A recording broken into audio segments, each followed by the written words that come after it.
This is Trend Following Radio, where great thinking comes alive. Nobel Prize winners, legendary traders, best-selling authors, and the pros that know what drive us irrational human beings. I am your host, Michael Covel. Not filtered, raw, honest. That's my passion.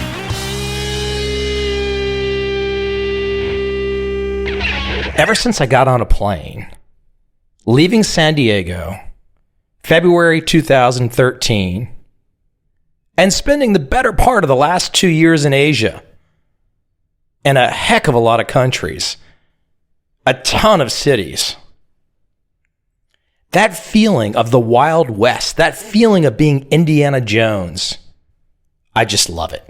Now, of course, if you go to Shanghai, if you go to Beijing, if you go to Bangkok, if you go to Singapore, if you go to Kuala Lumpur, it's not exactly the Wild West. It's not what I mean. But it is the Wild West in the sense that when you've not seen these places, they're exciting. It's a whole new, just waking up to the world.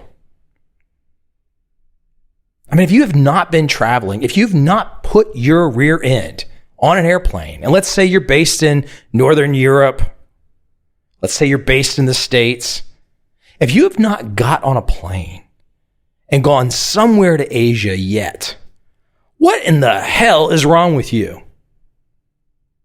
Seriously, you might have a problem.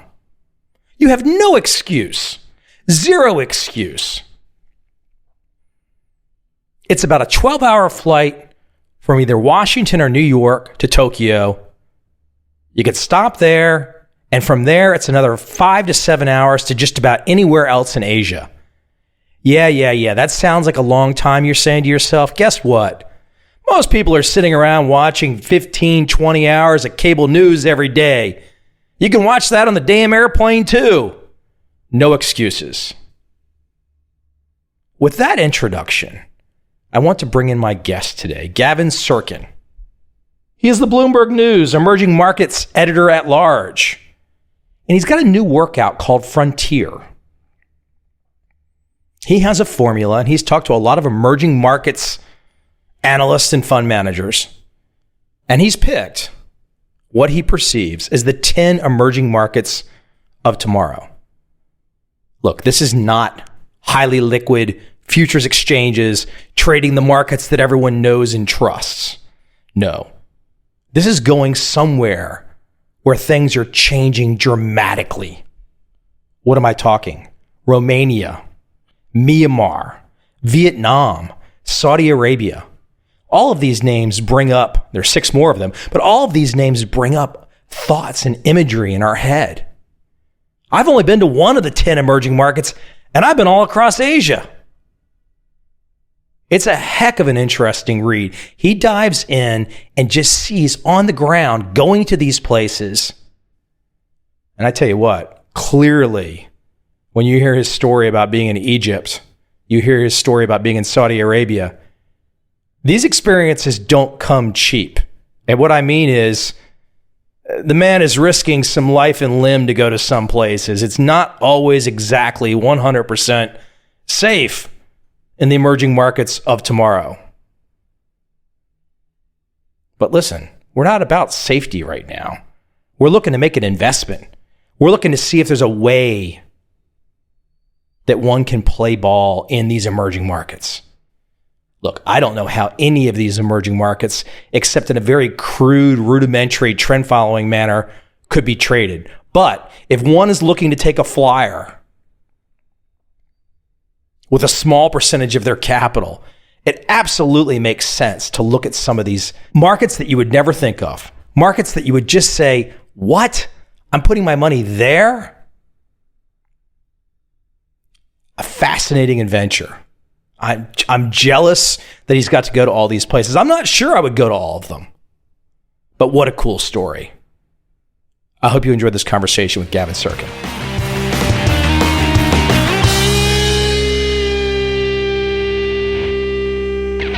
Listen, so let me just lay out a little bit of a predicate for the audience. So the work that we're going to talk about today is your work, which is affectionately called Frontier.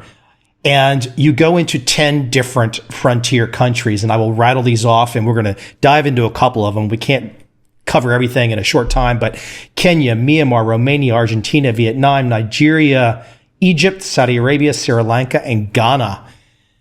And I tell you, one of the first things I start to think about, even before I opened up your book, is, wow, just on cursory news analysis, this is frontier, and there's also some safety issues in the frontier lands, aren't there?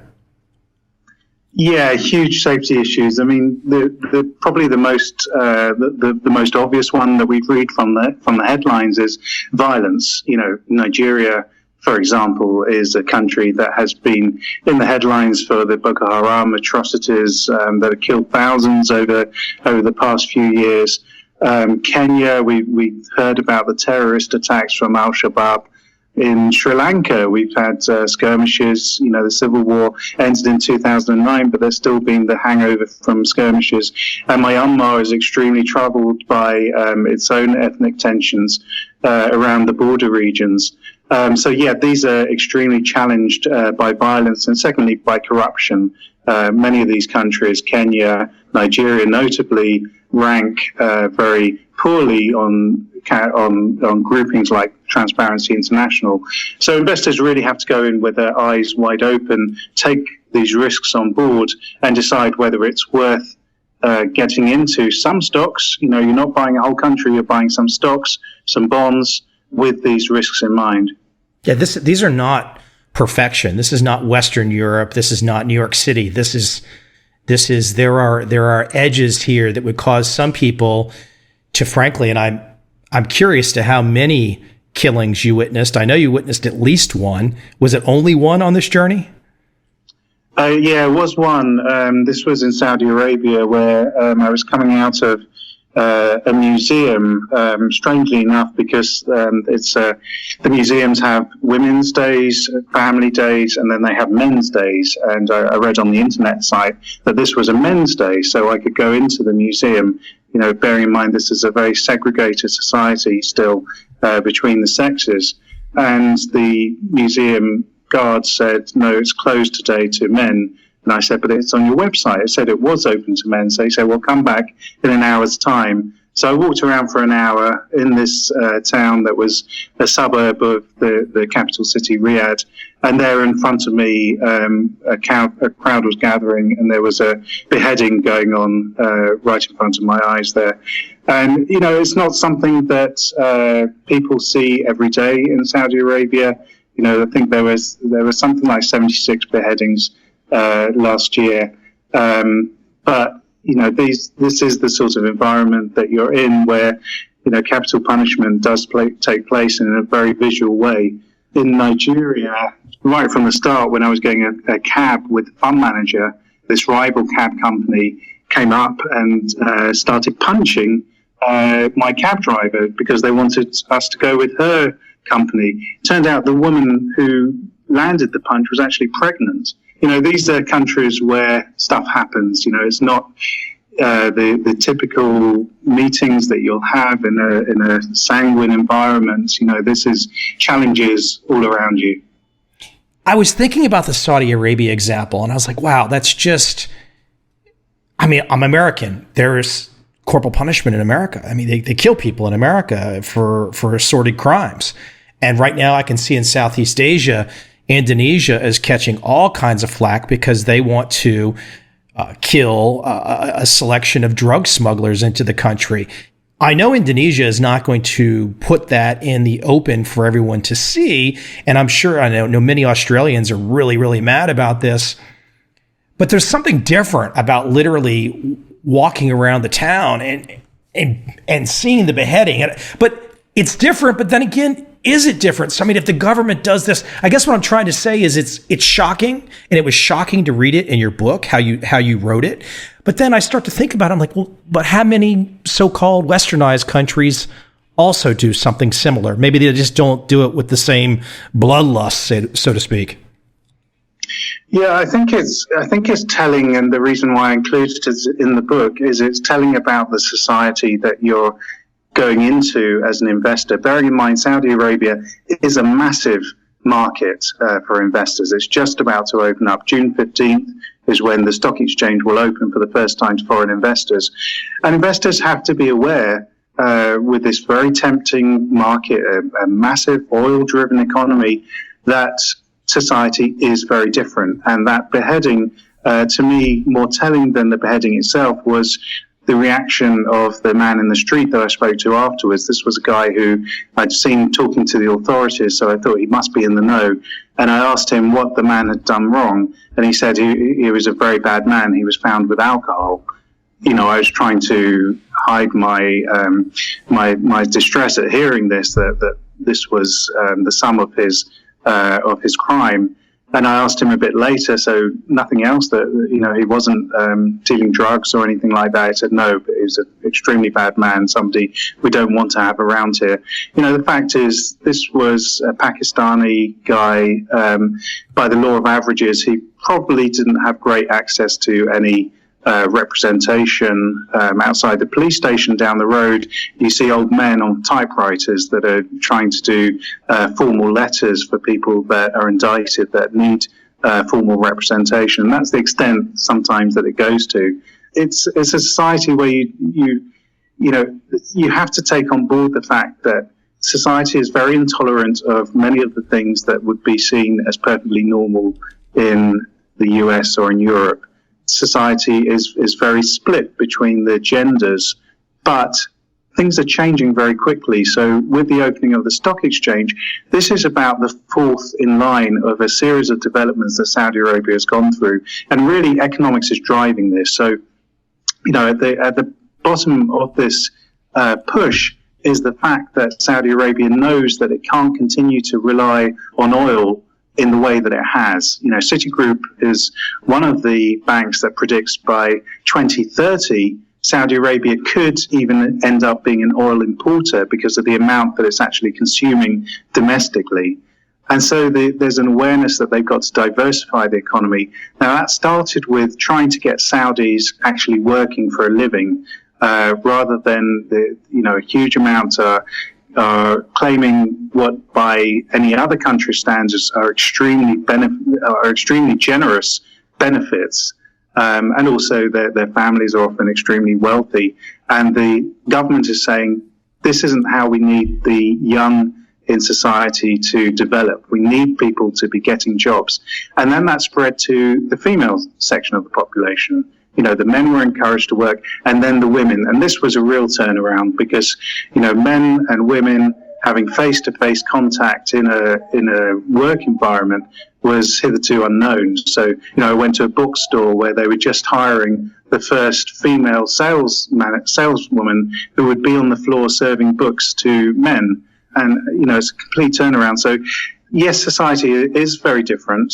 But it's changing very fast, and that's something that is quite exciting from an investment perspective. You know, each one of these markets, each one of these countries is going to have their own unique set of situations, their own cultural issues, their own religious issues, where they are in terms of development.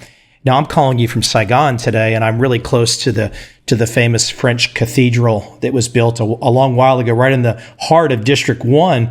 And I think what's really interesting for me is I look in the last year, I've seen now literally within 100 meters, maybe even less of this famous church, they've now put a Popeyes, a Dunkin' Donuts, and now a Carl's Jr. just opened.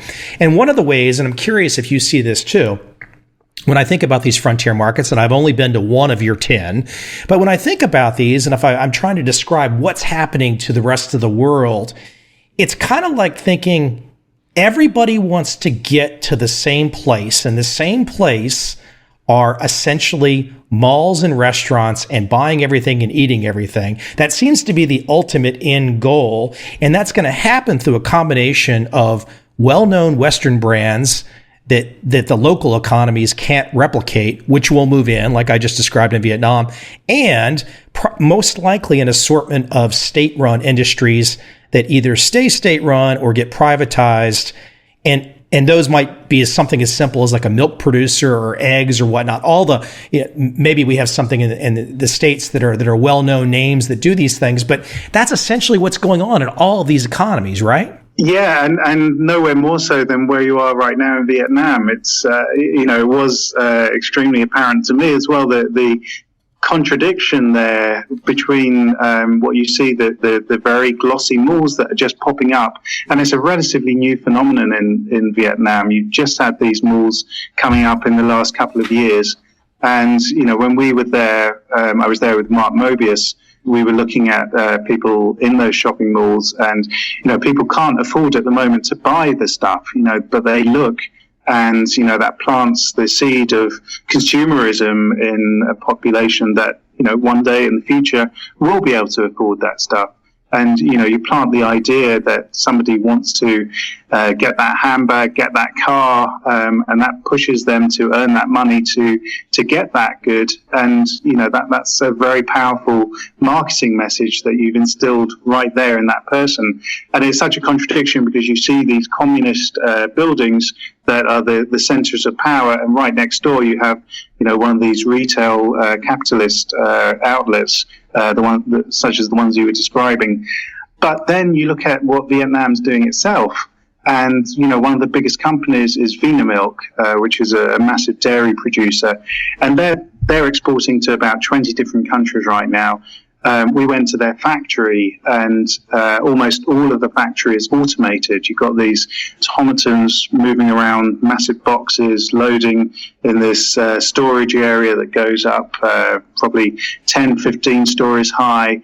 There's hardly any people actually involved in the process of taking the milk from the vat and putting it into the cartons to distribute. On the one side, from the consumer sector, definitely people are pushing towards the brands that we know globally, and it's sort of a natural push that is where the economy would be driving. But then, the advantage that some of these economies have is that they've got a very cheap labor force, and in Vietnam, a very entrepreneurial labor force that is extremely strong-willed and tough-witted from right from the time of the Vietnam War. The women were the ones that stayed at home, but they had to also earn a living. So you've got this population that's extremely dynamic, and you can tell that just walking around the streets of Saigon. It's like one huge marketplace that is being put into companies that can expand abroad and can compete with the likes of the Western companies. Let me ask about entering Vietnam with Mark Mobius, and I'm curious if you can share any color, any lessons. But I want to add to what you just said too. When I got to Saigon for the first time, I remember I was walking along somewhere. I think I was in District 4 for those people that have been here, and it's a little rough around the edges. But you just look around, and every building, even if it's a 3-story kind of housing complex, every first floor is a merchant selling something. And I looked at her after we had walked several kilometers and just everybody is selling something. And I looked at her and I said, "Where are all the communists?" And she didn't get the joke at all. She just it didn't even register with her, because everyone's a merchant in Vietnam. The funny thing is, you see the Ho Chi Minh flags flying, and you see the communist memorabilia, but it's actually in shops that they're selling this memorabilia. So as communism really turns on its head when people are selling those posters, those statues as art. Talk about were there any moments of color or interesting insights as you were going through Vietnam with Mark Mobius? So clearly, for those that don't know, Franklin Templeton, one of the most renowned investors of the last 30, 40, 50 years. Mark has seen everything. I had the chance to meet him 7 or 8 years ago in Macau, China. Just a really interesting guy. He's been on my podcast. But was there any perspective you've probably known him longer than just that first trip. So tell me about your experience with Mark Mobius in Vietnam. Yeah, I've known Mark through my own career for 20 years or so. So it was great to really see how he explores companies, how he looks through the risks and dissects the type of return that he can get on the ground in Vietnam, which is something that I hadn't done with him before. I mean, just to give you an example, we went to a drugs factory, one of the key producers of drugs in Vietnam, and this was a company that was way underperforming its peers. that the stock was up about 3% for the year, but its rival was up 25%. So, Mark held a fairly substantial proportion of this company, something like around 16% of the company. So a big deal for him, and also Mark was a big investor for this company. So when he went in there, I expected the sparks to fly between him and the CEO. Why is this company underperforming like this? It was quite the reverse. He went into that situation, really just wanting to understand what it was. Why is this company not able to achieve what the competitor is achieving, and where's the value in that? And it turned out this company was underperforming because it was taking very high quality ingredients. It was importing from Spain, a European Union country, with all the quality controls that cost a lot of money, but also have that safety element. And it was selling them to hospitals who are under pressure from the government to only buy the cheapest drugs. And it just couldn't get in there. And so the CEO was explaining that situation, and she was saying that the push for the future was to not go to the hospitals, was to go to the pharmacies. And pharmacies have huge power in Vietnam because, unlike certainly in England, if we have a flu bug or something, we'll go to our doctor and our doctor will prescribe the drug that we might take. In Vietnam, you can get those over the counter at pharmacies. So, what Mark saw from that was a strategy that the company had to stay high quality and to expand its market share through the pharmacies. Now, he then went through the factory. He really inspected everything. He looked at the drugs themselves, the packaging.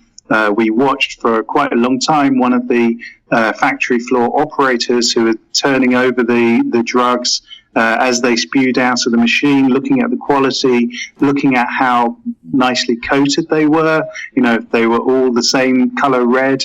And then from there, we went off, and I asked Mark what he made of the company, and he said he was extremely impressed. The one thing that he didn't quite appreciate, though, from the company was why they weren't spending more on marketing, because the CEO had said that we're restricted from actually advertising the drugs. But his perspective was, okay, you can't advertise the drugs themselves, but you can get the branding message out there. You can advertise the company overall. So my takeaway was that he is extremely in depth. He really does kick the tires.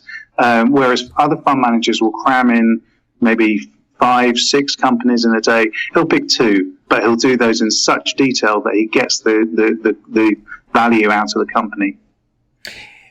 Let me shift gears into, here's where I want to take you for the rest of our conversation. I want to go to one more country in Southeast Asia that's on your top 10, and then I want to move over to Africa. And I think 4 of your top 10 are African countries, I believe. Correct, yeah. Yeah. So I've not been there yet. I'm fascinated to go. I need to just go ahead, and I think they've got an online visa that you can do now. I've been a little concerned about some of the stories that I hear of the violence, but then again, I hear stories of violence in Saigon and Vietnam, and frankly, you would never see the kind of violence that you might see in the top 10 inner cities in America. You would never see in Vietnam. Now, there's reasons why you might not see that, but you would just never see it. And I think sometimes people don't realize that. So here I am, as I think about Myanmar. Is Myanmar and some of the stories of the violence overrated, or is the randomness of the violence enough to still keep people away? Yeah, it's definitely the big unknown in Myanmar, because you've got this situation where you've got the elections coming up in November. Whether Aung San Suu Kyi, the opposition leader that we all know from the news, is actually allowed to stand as president is doubtful. We'll find out that in due course. But we're going to have some kind of democratic transition come November. The big unknown is whether the new government, in whatever form it takes, can quell the ethnic tension that's going on in the border regions. And this is partly related to the fact that this was a military regime that's been running Myanmar for decades. Now this military regime is on the wane. The ethnic groups see their opportunity and they're rising up, and that there's insurgencies there that threaten the breakup of the country. That's how serious it is. and there's extreme violence going on, and the government is attempting to have these all-encompassing peace agreements where it's brokering deals between 30 different tribal regions, and it's just a mammoth task that they're facing. The tensions are very, very real. We went to the political capital, Naypyidaw, and we met there, first of all, with government. And the government was saying, these ethnic tensions are very much under control. We've got this, never before have we had all the ethnic leaders sitting around one table and really talking, hammering out agreements. Then we went to one of the opposition people in one of the ethnic regions. He gave us a completely different view, and he told us about how the tensions between the Muslims and the Buddhists in his region had not been getting any better. In fact, they've been getting worse. A few months after we interviewed him, he was actually shot at in Malaysia when he was traveling in a car by some would-be assassins. They didn't manage to kill him, but it shows you, just how in your face these tensions are. The guy that we spoke to was actually targeted. The disputes are very complex. At the root of it, you've got a Buddhist population, which, we all think of Buddhists as peace-loving, and, here's a Buddhist leadership, some of the leaders that are actually antagonizing the situation by creating vigilante groups that are going out and taking revenge, as they see it, on the Muslim groups. It's partly related to the neighborhood there, next door to Bangladesh. And, it's a big overspill that really does threaten the politics of this country. I should toss some numbers out, too, as we mentioned some of these countries. Vietnam, population of 90 million. Myanmar is about 55 million. And Myanmar, you can elaborate more. Obviously closed off by military kind of control for a long, long time. I think one of the interesting things that's happening in Southeast Asia right now, and I'd love for you to comment on this, and you talk about it in your work, is the USA-China chess game.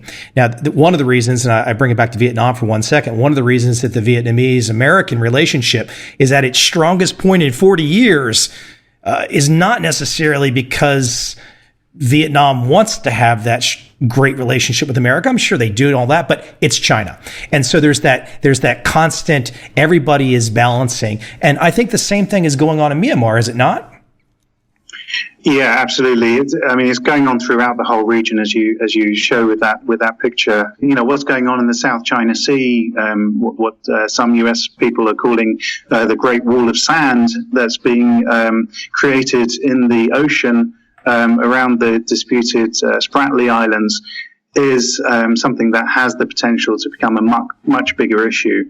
For the likes of Vietnam and for Myanmar, the solution for them is to reduce their reliance on China. And every country you go to, there's the same message. We need to reduce our reliance on China. And it's a very populist message as well.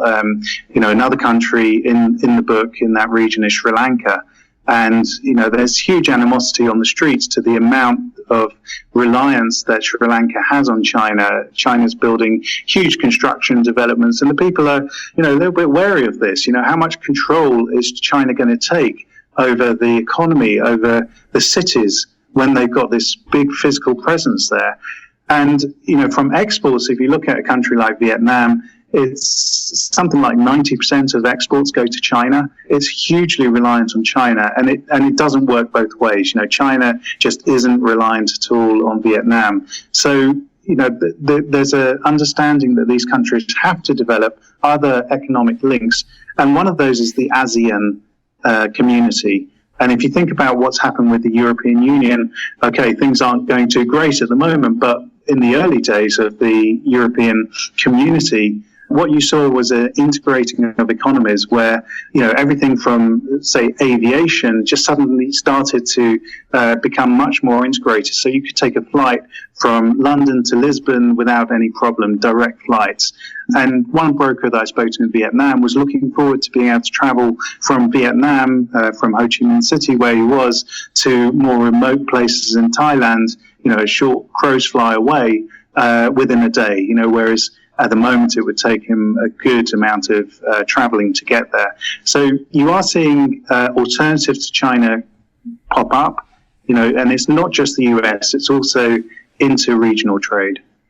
I'm curious, in terms of landing at an airport and just feeling like you are in the middle of something you've never seen before, or even getting out of the airport and getting out on the street, I want to have this, I don't want to, a fantasy, this vision. I want to have this feeling that Myanmar gives a vibe or a feeling off that when you get on the ground, if you've never been there before, that it kind of is very different. Is that true? It is very true. I actually went from Kenya to Myanmar via a few other places, and there's not direct flights there. But Kenya, Nairobi airport at the time, the main terminal had been gutted by fire, and there was a huge military presence around the airport. It was just after a big terrorist attack as well, and all of the usual stations where you see civilian guards, they were all military. We were shepherded onto a military vehicle to go from the plane to the terminal. That was sort of the vibe, that you were very much in a military sort of environment. Going to Myanmar, which is actually a country run by the military, it was the opposite. I got there and there's people in white uniforms. The airport is absolutely serene. It is peaceful. It's very quiet. And you walk around there and you think, what is it? I can't quite put my finger on what this is. And it's because nobody's on their mobile phones. Because at that time, at least, the mobile phone companies had only just reached Vietnam. They hadn't really started marketing properly to the population. So 6% of the population had mobile phones. It's extremely... You're talking 2 years ago. Exactly. Yeah. Okay. So, this is a population where, there weren't the urgent calls going on in the airport. And it tells you something right from the start about the economy, that this is a country where, if you think about how much we do now on our mobile phones, all the commerce activity, talking to you right now, this is a huge pickup that this economy is going to have within a very short space, because it is very quickly coming to the levels of other developing countries as far as mobile phone ownership goes. Other insights that I had from the airport was, people just didn't look like us. They still dress in a very traditional way. The women and the children have painted faces. They use a yellow Tanika paint that is a sunblock. The men wear the longis instead of trousers. This is a country that culturally has kept its identity through the decades. It's been untarnished by the West. And, from a very big potential sector of the economy, tourism, that's a great plus, because it's an absolutely fascinating place to go around. Well, yeah, I think that for a tourist, though, go early, because while there are many things that I love about Thailand, unfortunately, the plus-sized Western tourists that have camped out on the beaches in Thailand have done something not good to Thai tourism. But that's a whole different story, and they're not part of your top 10. Let's jump across. Yeah, but you raise a good point. The difference going from Vietnam, which has got a lot of tourism, not to the extent of Thailand, but people are used to tourists. Much more cynical. When I would get on a bus in Myanmar, twice this happened. People insisted on paying for me. They said, "No, you're our guest. We must pay for you." That's awesome. The population there is extremely welcoming. How long that lasts is another matter. That means I have to go soon. Let's jump across the pond. And for those that are playing Global Indiana Jones Navigator with us, I guess this would be the Indian Ocean we're jumping as we head towards Africa. As I mentioned in the beginning, 4 of the countries in your work frontier in Africa. I think right now, as we kind of wind down, I'd like to talk about Nigeria, and a country of 177 million people, which is about half the size of America. I repeat, half the size of the population of America, in one country that most people, including myself, don't know much about, except the nightly news, religious strife, and violence that you hear. But clearly, with 177 million people, They want to eat. They want to shop. They want their economy to improve. So while there are these things in the headlines, I have a sneaky suspicion the economy is moving as well. Correct? Correct. And, that is an eye-opening number, 177 million, but that's nothing compared to where Nigeria is heading population-wise. By 2050, the UN predicts Nigeria's population will overtake America's.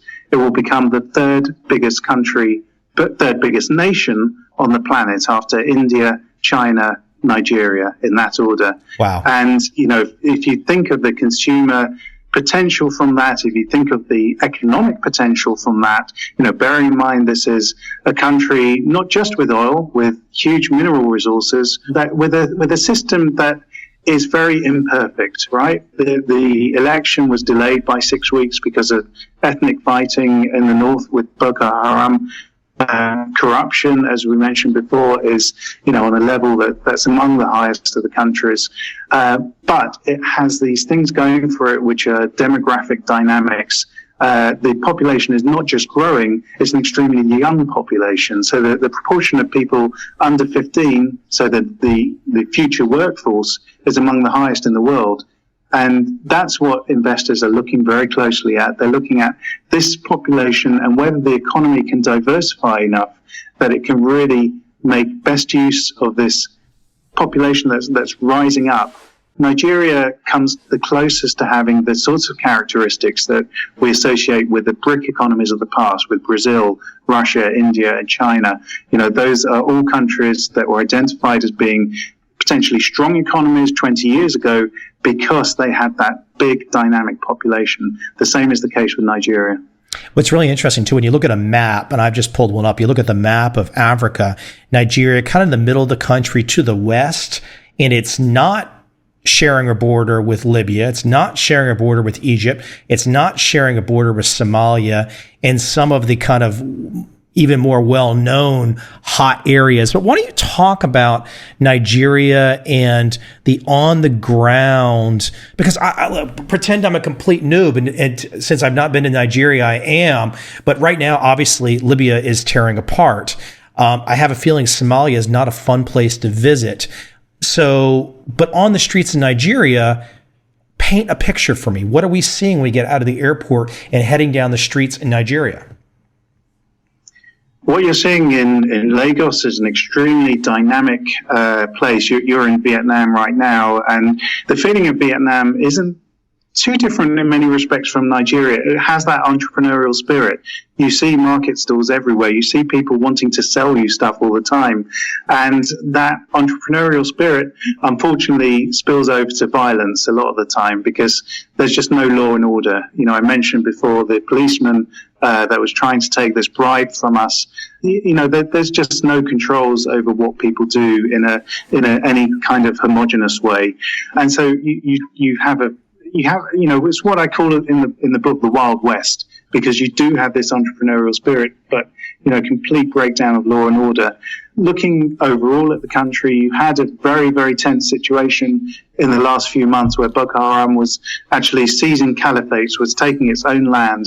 So this was moving from an Islamic guerrilla war where you had terrorist attacks and bombs going off to one where whole villages, whole towns were being swept aside, taken from the Nigerian military and in control by Boko Haram. So you had a situation where, feasibly the country could have split. Now you've seen a real pushback against that, and that's partly because Nigeria is coordinated with the neighboring countries, and they've come together to fight Boko Haram. So whereas Boko Haram would be able to just shoot over the border to Niger or other countries, it can't do that anymore. And so it's really pushed back.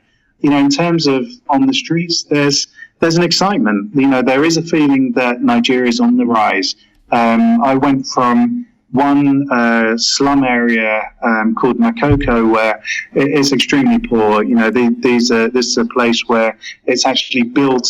Lagos is so cool because it's on a lagoon, and this is a slum where they're actually built on the lagoon. They build the houses on stilts, and there's children splashing about, swimming in the water there. And the sad thing is, a lot of those will contract malaria, other diseases, typhoid, diarrhea. And because this is an illegal settlement, there's no hospitals, there's no police.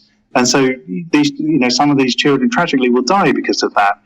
And there I met this guy called Samuel Palumi, who was studying zoology because he wanted to study pollution control. His mother was a nurse, but he said it's not enough that I cure the problem, I need to solve the problem. So he was studying pollution control. I went from there just 10 kilometers south to a completely different area of Lagos where they're building a reclamation area. They're pushing back the ocean, and the artist's impressions of what's going to happen there is it makes Dubai look dated. You've got these high-rise blocks that are going to be shopping malls, yacht marinas, and this is in a country where, the housing industry really hasn't taken off. So it's a complete surprise. But that's the sort of vision that the business leaders have of where Nigeria is going. As we talk right now, you're giving a lot of color. In your work frontier, you do go into the realities on the ground in terms of breaking down numbers, looking at particular companies, really getting into the nitty gritty some too. One last thing I was really thinking about as I was looking at this list of 10. So people start to think, where can I travel to? I mean, I know this is not intended as a tourism book by any stretch, but you know what? Investors start to say, okay, I like what Gavin did. I want to go travel like he did and see these countries as well. I want to be turned on to the excitement that he's felt and possibly make some investments. But I'm curious from a safety perspective, as I look at this list of 10, I'm saying to myself, and I could be completely wrong, so correct me if I am, Romania, Argentina, Vietnam seem to be the three that jump out as immediately no particular issues if you wanted to travel there with your wife or your girlfriend. Correct. Yeah. The other seven, you have the potential for something. I'm not assessing any probabilities on those, but from a Western perspective, the other seven open the door for something unusual to happen, possibly. It depends where and how you go. I mean, Egypt is probably the most extreme example of the 10. When I was there, it was the anniversary of the revolution that toppled Hosni Mubarak. And it was a very, very tense atmosphere. I went to Tahrir Square because of what I was doing and, witnessed the mitigated celebrations. I say mitigated because everyone that wasn't celebrating had been cleared from that area. So you just had the pro-regime supporters that were partying. I went back there a week later, and everywhere around Tahrir Square at that time was blockaded by barbed wire. And by one of the barbed wire checkpoints, I saw a guy on the ground lying motionless, and I walked by and I was trying to see whether this guy was alive or sleeping or whether he was dead, and I couldn't tell. And in any sort of environment where you see something like that, it's obviously shocking, and I would have raised help, but seeing the military there, I just couldn't do that. So I did what came very naturally as a journalist, and I just reached for my camera and took a photo behind my knee. Without looking back, and put it back in my bag, and immediately there was a plainclothes policeman that beckoned for my camera, and I was held in police detention for the rest of that day while they investigated what exactly I was doing there. I've still got no idea whether this guy was alive or dead, but this is the sort of environment that Cairo at least was when I was there at that time. But if you're going to Egypt, as thousands, millions of people do for a tourist package, and you go to one of the Red Sea resorts, you're not going to see that sort of stuff. So, it depends how you go to these countries and what you're trying to achieve. If you are really trying to combine a bit of tourism with a bit of investment, you actually do need to expose yourself to that sort of environment, because you've got to see what the risks are. You've got to see what this country is that you're putting your money into. And particularly, if you're a stock investor, that's one thing. You're investing in a company. You can understand that company sort of in an environment with the backdrop of the macroeconomy and the politics. If you're going into the bond market, which in many of these countries is the most exciting market, you're really investing in the macro aspect of it. And so you've got to understand how stable is this government? what's the picture going to look like in 5 years? And looking at a country like Egypt, although it's very violent, it's had all of these twists and turns over the last few years, the direction that the economy is pushing in is extremely positive for investors, because it's looking to address the issues that have held back the economy for decades. These billions of dollars spent on subsidies that are really very populist measures that subsidize petrol, subsidize food. And even politically, you're seeing some very slow, grinding movements towards opening up. So you've got to be aware of the risks. You've also got to be aware of what direction those risks are pushing in. The book is Frontier, Exploring the Top 10 Emerging Markets of Tomorrow. It's terribly interesting. I mean, we could talk for hours and hours and hours and literally break each country apart. I think the audience should know we really didn't go into it. We talked about Mark Mobius, but you travel to each country with an investor, fund manager, many noteworthy firms and funds, and you travel with that particular manager to each country, kind of as a tag-along type thing, which is kind of the premise of how this all started, which I think is fascinating. Hey, can I go with you? And then kind of like take the student to work day. It's pretty awesome. Yeah, there were some big guys there. Morgan Stanley's Tim Drinkle, who's the frontier markets manager there. And that's a very interesting shop because they act like a boutique investment place. So you've really got to understand the particular fund manager that you're investing in for Morgan Stanley funds, because they one fund manager style might be very different to another fund manager style. I went to Saudi Arabia with Deutsche Asset and Wealth Management. Sean Taylor from Deutsche was an extremely interesting traveling companion because he grew up in Saudi Arabia in the 70s. So he was able to tell me how the society had evolved in the past 50 or so years. And then in the conclusion, what I did was go back to all 10 of the fund managers and put to them the country picked by their peers and the particular stock and bond recommendations, and I asked each of the 10 to stack those countries on a scale of 1 to 10. That's how we came up with the end criteria, which ranked the countries from 1 to 10 of the best to the least best, I suppose. These were picked, so there's not really a worst. We started with Saudi Arabia, and just really quickly, I'm curious, did you have to adjust your background, your ancestry to enter Saudi Arabia? That's a really interesting question. Yeah, I'm actually an Ashkenazi Jew. The first question that hits you on the visa form is, your religion and your sect. I was asked for advice, and I was told, well, you can be honest, definitely, and they shouldn't discriminate. But when do you want to go again? Okay, you might have to be, you might have to be a bit creative here. So I put down Church of England, and then my mother's maiden name, which happens to be, rather Jewish sounding. And I was pretty terrified when I was queuing up at the Saudi border. The guide speaks to me in Arabic, and I can't speak Arabic, so I says, I'm very sorry, I don't speak Arabic, I'm English. And he said, why you come here if you don't speak Arabic? It's extremely hostile. Now, this isn't a portrait by any means of the wider population there, but yeah, to answer your question, you do have to think about the environment you're going into and whether you need to, you need to be very aware of, the type of identity that you're coming in with. You have now prompted me at some point in time in the near future, I will do a Google search to find out which countries on our fine planet have visa forms that require the statement of what religion one is. I've not seen one yet, so I don't know if there's others besides Saudi Arabia, but I'm going to have to Google that and find out who does that. Well, I got more bizarre than that as I was traveling around. Argentina actually asked me what mobile phone I was carrying and the model and make of it and any accessories. And I was just completely baffled by that. And I dutifully filled in iPhone 5 and, headphones and stuff. I couldn't understand this. I was asking around. And it turns out it's because of the devaluing peso at the time, and people were just buying any goods that they could abroad to keep the value of their wealth. And iPods and iPhones were a popular thing to buy abroad and sell when you come back home.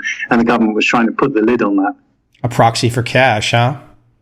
That's it, yeah. Yeah, amazing. Hey, where can we send everybody, Gavin? Where's the best website they can go to make a purchase? Where can we send everybody? Okay, so my own website is frontierfunds.org, frontierfunds.org. And there you've got a link to the various websites where you can buy the book. And you've also got a profile of each of the fund managers and the countries that we visited, and a few of the reviews, like from the Financial Times and other organs there. Cool stuff. Must have been a hell of an adventure. Certainly was, yeah. I'm looking for the next adventure after this now. Yeah, well, tell me about it. Maybe I can hide in some suitcases or something. I need to go on another one of these. Hey, Gavin, listen, take care. It was nice meeting you. Great talking. Thanks very much, Michael.